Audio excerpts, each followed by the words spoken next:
This time on Compound Interest, a close look at ESG from a portfolio management perspective. I'm your host, Rob Rowan. Today we're talking with two people with very substantial ESG experiences. Nilly Gilbert, CFA, is co-founder and portfolio manager of Materin Capital.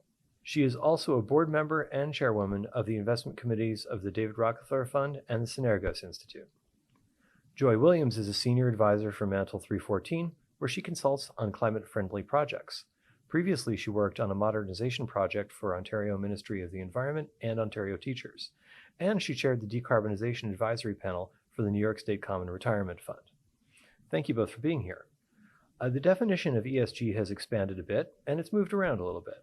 I think that has led to some confusion for investment managers like our listeners. So, Joy, where do you see the investment management industry's progress concerning ESG broadly and climate change specifically? Yeah, no, that's a great point because it has come a long way from the early days. For sure, in the early days, it was just a request from large asset owners to asset managers, and they would literally just answer the questions. And that was the extent of it. I think today they recognize that ESG is something that's table stakes. Like you're almost asked, why don't you have something on ESG? And so a lot more asset managers, I think, are mainstreaming that. When it comes to climate change, that's also gone through an evolution. It used to be just one of the ESG factors, generally environmental. I think now there's a realization that it is much broader. It involves social issues, governance issues.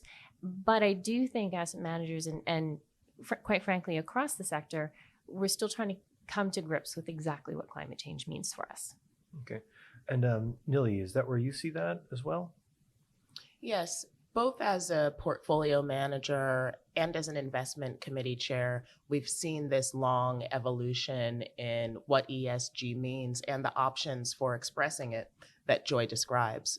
Of course, the very long history of responsible investing goes back hundreds of years to negative screens, which means simply removing from a portfolio any investments that the asset owner would find ethically or morally objectionable. Today, there are many more options for expressing responsible investment desires in a portfolio. Some of it comes from greater data about what companies are doing in the space, whether it's their governance around these issues, their disclosures, their internal practices. We're able to be more specific in what we mean about business responsibility and both tilt away from companies that aren't doing well and tilt towards those that are doing well. This also means that we're able to look beyond just exclusions and really think about how we can use this information to mitigate risk in our portfolios and to potentially add value to expected returns. And because we have data, we're able to be more rigorous in how we analyze doing this. Of course, there are also direct investment opportunities for investors who want to focus on projects or new businesses that are responding directly to the needs of a changing society and a changing planet. Mm-hmm. Yeah, there is some great research on that, which I will put on the show notes for this podcast. So one thing you mentioned earlier was the data. And in our surveys of the asset owners who attended our conference last month, some of them cited some of the problems with data. So I'm curious, maybe we could start with Joy and then go to Nilly. What do you think is holding investors back from ESG integration? Data does continue to be a large discussion point. Data on ESG is not as robust as financial market data, and I don't know that it ever will be. So if that's the standard that we're holding ESG data to, investors will always feel that they don't have enough information. But if you leave that aside, because people are working on that and hopefully will get better, I think two other things that investors come up with, especially around climate change, is that now there are many options about how to get started with ESG. There are many different investment approaches or investment products, or even just within internally investment processes that they can have some choices in policy, et cetera. And it can be really overwhelming for someone who hasn't done anything at all. The second thing that I see, especially around climate change, is some of the options are perhaps not optimal for many different investors. So, for example, divestment. For many pension plans, larger funds, complicated funds, passives, this may not be the best option for them. And so they kind of, shy away. But I just like to point out that's not the only option. There are many others out there that they can find something that would fit their investment strategy. I think increasingly there's an opportunity for asset management firms to step up and do this whether they're getting the client requests or not. And that's because first of all, because of the opportunity to improve risk-adjusted returns, but also because managers stepping up behind their values and expressing their values, not just in their words, but in their portfolios, is starting to make them more competitive. It makes us more competitive for talent, especially with a new generation who doesn't want to work for firms where they don't have value alignment. And it makes us more competitive for new business as an increasing number of asset owners are starting to demand excellence in this space. And so it's moving from reactive to proactive because of the evolving space for business strategy in the industry. Yeah, and I would say, what I've heard recently this year, which is new, is that the responsible investing space is moving away from just explaining a process to actually attaching an outcome or goal to it. So this is moving away from just a client has asked me to look at this and more towards this is what I'm accomplishing. And there's a few different initiatives around trying to not quantify it, but at least to define goals better. Like, how do you attach a goal to what you're doing, whether it is a carbon tilt, whether it is a resiliency strategy or what have you. But that's a new trend that I've seen this year. And the other thing I would add is I think in terms of the risk and understanding and acknowledging risk, what I would love to see is I would love to see any manager be really conscious of the implications, the climate implications that they're assuming just doing business as usual. Right. So if they invest as business as usual according to a traditional market, they are betting on a 4-degree plus future, and they're not being compensated for that risk. So I would love to see them actually say, okay, I'm okay with that. That's a conscious decision, or you do something about it. Some plans did actually take those steps despite a substantial number by screening out some of their oil and gas investments, despite the fact that many of their population are employed in the oil and gas industry. It was, to me, very impressive about the willingness and the importance of the beneficiaries and the voters. So, Nilly, did that cover the integration issues that you see also, or do you see other ones from your experience as an investor? One of the main areas that we've been focused on at Materin in terms of offering thought leadership in this space to help those investors who haven't been able to cross the bridge and look seriously at ESG integration is the fear of giving up returns. There's a big debate here, especially here in the US, about whether taking these issues into account is in keeping with investors' fiduciary duty to maximize risk-adjusted returns. And so in terms of mainstreaming these concepts even more, we feel it's important to highlight those areas where you may be able to improve returns and especially to mitigate risk. So one of the frames that we think is very important in terms of reconciling these issues is simply time horizon. Okay. Once you think, if you're a long-term investor, which most asset owners are, or also retirees, once you're a long-term investor, whether you're an environmentalist or a social activist or not, at some point you have to start asking, how are companies preparing for the long-term environmental and social realities of the future? And to start to think very seriously about the transition that our whole economy will have to go through to be able to meet its climate and social goals. Once you start thinking over a long-term frame, the question about whether ESG will help to achieve your return goals or to mitigate risk goes away. The need to integrate these questions starts to seem obvious. Well, so that is an interesting thing. So in the long run, as I said earlier, some of the research that is pointing towards that there are better risk-adjusted returns over a long range for these. Now, probably more research is necessary there. And to Joy's point, there may never be enough for some people. But do you all expect there to be good risk-adjusted returns from these types of portfolios, particularly those that have exposure to lower carbon emitters? I can take that one first. So absolutely, on the panel, the Decarbonization Advisory Panel, one of the things that we came out with is we were not a prediction machine. Like, we can't tell you what's going to happen next quarter or next year in the short term, but we were certain that in the long term, you had to be aligned with where the transition to a low carbon economy was going to go. If you weren't aligned to that, then you would get hit and lose value at some point or miss the opportunities, right? You're either too early or too late. In the short term, it's a little bit harder to see, certainly for climate change, but for other ESG issues, there are ones that are hitting in the short term.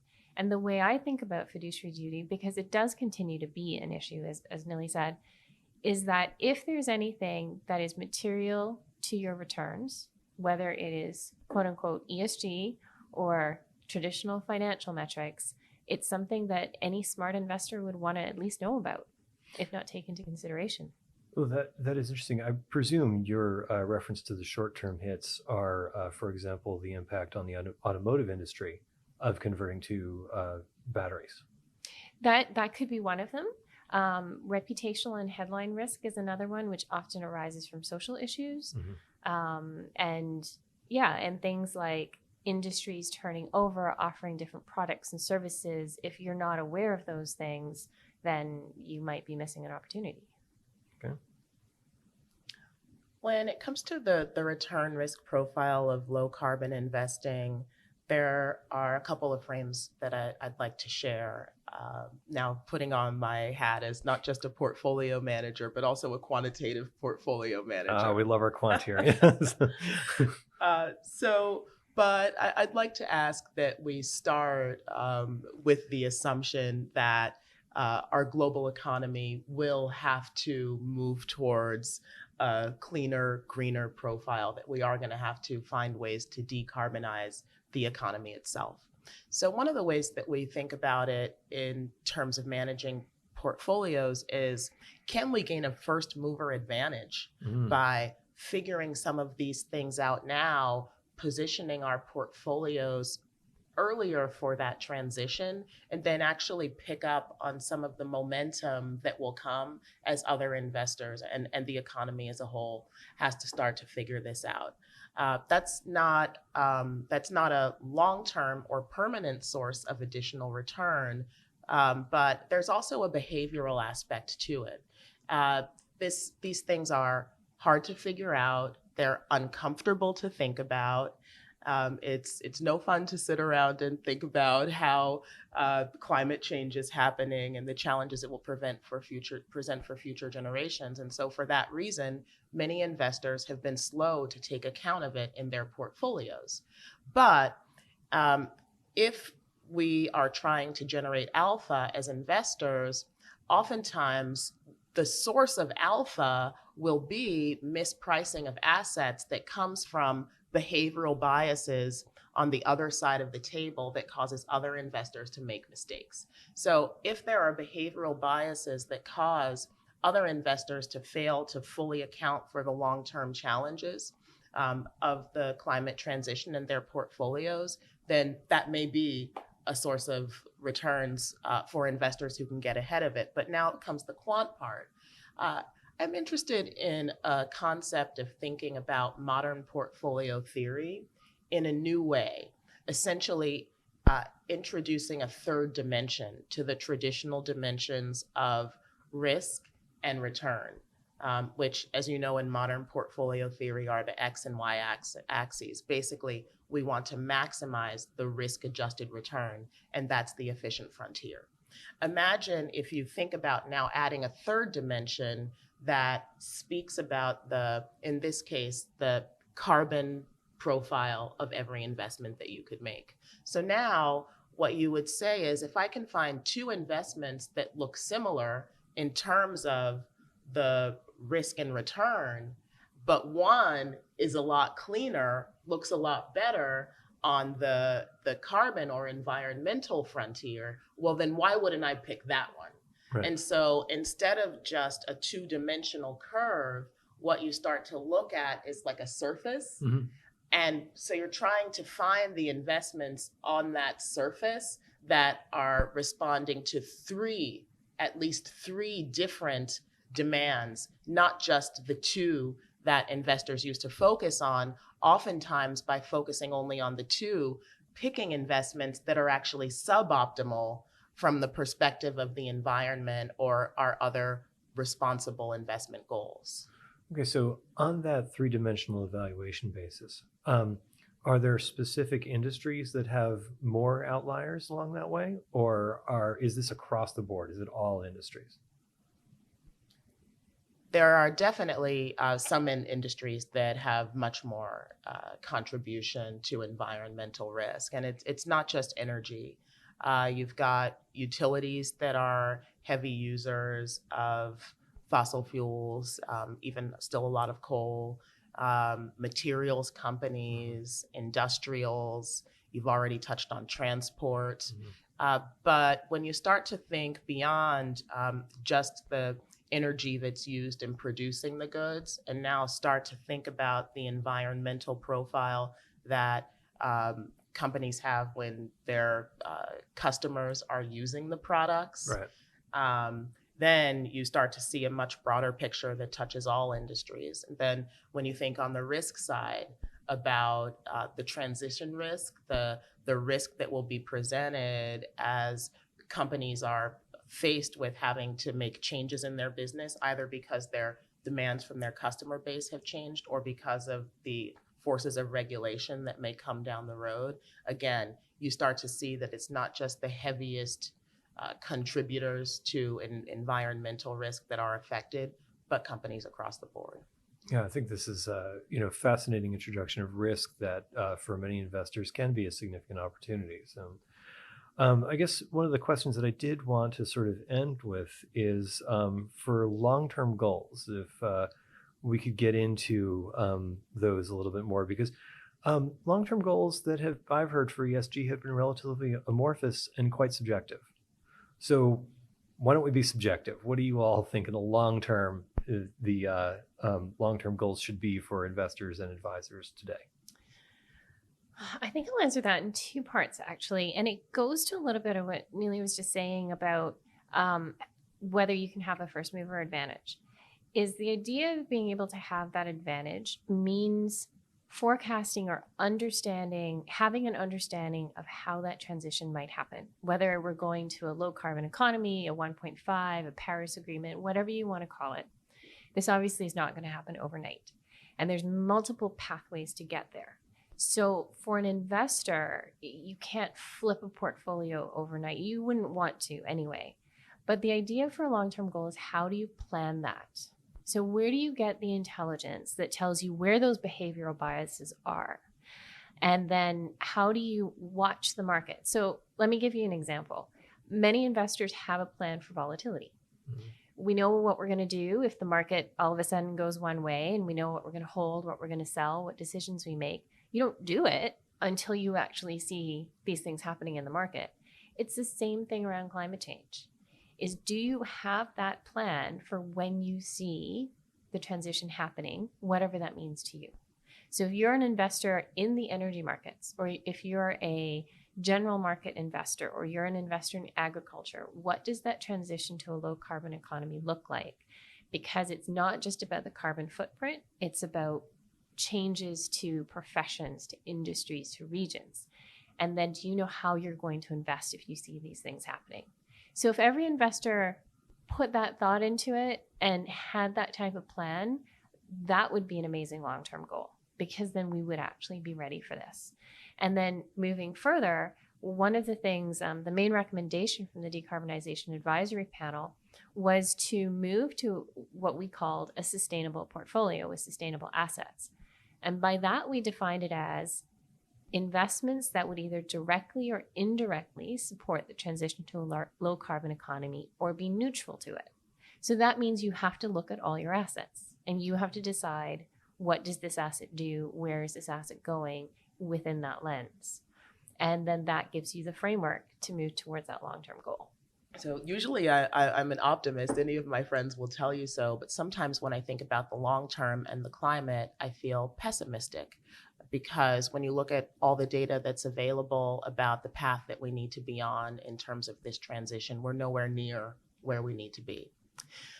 And so when it comes to long-term goals, I'm thinking not just about some of the more common discussions that we have about our investment portfolios, like low carbon tilts or even divestment, because neither of those things will be enough to get us where we need to be. I actually think it's time for us to start looking, as Joy says, at the whole portfolio for solutions that will help us with resilience when inevitable weather and other events will start to affect, for example, our infrastructure in more and more negative ways. And so at the David Rockefeller Fund, we have started making investments in infrastructure that will help to respond to and support the climate transition.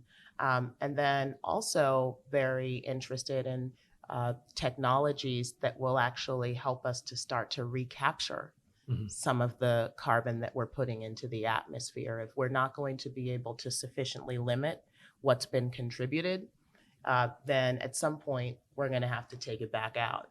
And those technologies do exist, but today they are quite expensive. Yes. And not easy to scale.